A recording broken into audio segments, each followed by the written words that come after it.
Il y a quelques jours, nous avons tous suivi à la télévision le discours du président de la République qui annonçait que nous étions en guerre. Quand je l'ai appris, j'ai couru enfiler ma tenue et mettre mon béret pour être prêt à aller dans les tranchées combattre. Et grande a été ma déception lorsqu'on m'a fait comprendre que pour cette guerre, il ne s'agissait pas d'aller au front, mais plutôt de rester chez soi. Et que c'était la meilleure manière de vaincre l'ennemi. Et voilà que depuis quelques jours, nous sommes confinés chez nous. Nous ne pouvons plus aller à l'école, à l'église, au sport, à la piscine. Et les rues sont désertes, les magasins fermés et toutes les grandes places sont vides. Mais le printemps, lui, n'était au courant de rien. Et il est fort de constater que de partout, il commence à fleurir, que le soleil brille, que les oiseaux chantent de plus belle.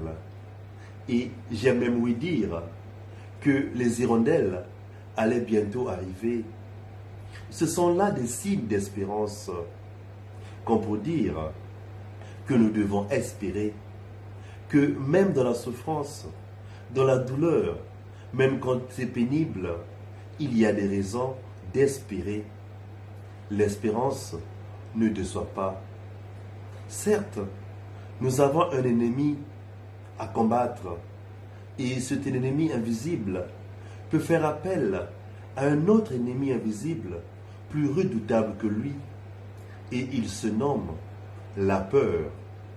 Mais Jésus nous adresse ces paroles, adressées jadis à ses disciples au lendemain de sa résurrection pour les rassurer.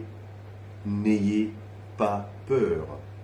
Aujourd'hui plus que jamais, il adresse les mêmes paroles à nous tous. N'ayons pas peur. Oui, n'ayons pas peur, l'espérance ne déçoit pas. N'ayons pas peur, la paix doit être avec nous. Et Jésus veut cette paix pour chacun d'entre nous.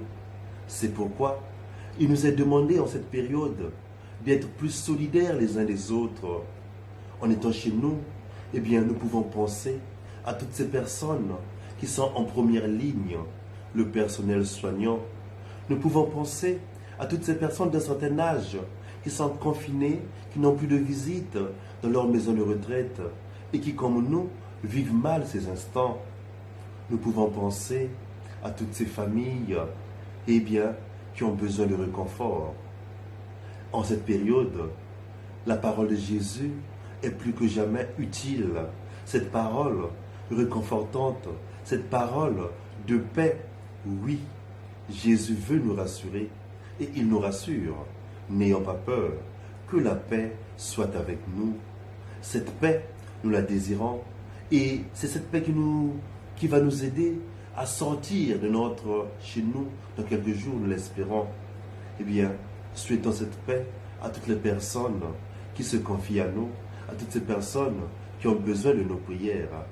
Et Jésus sera toujours là, prêt à nous secourir.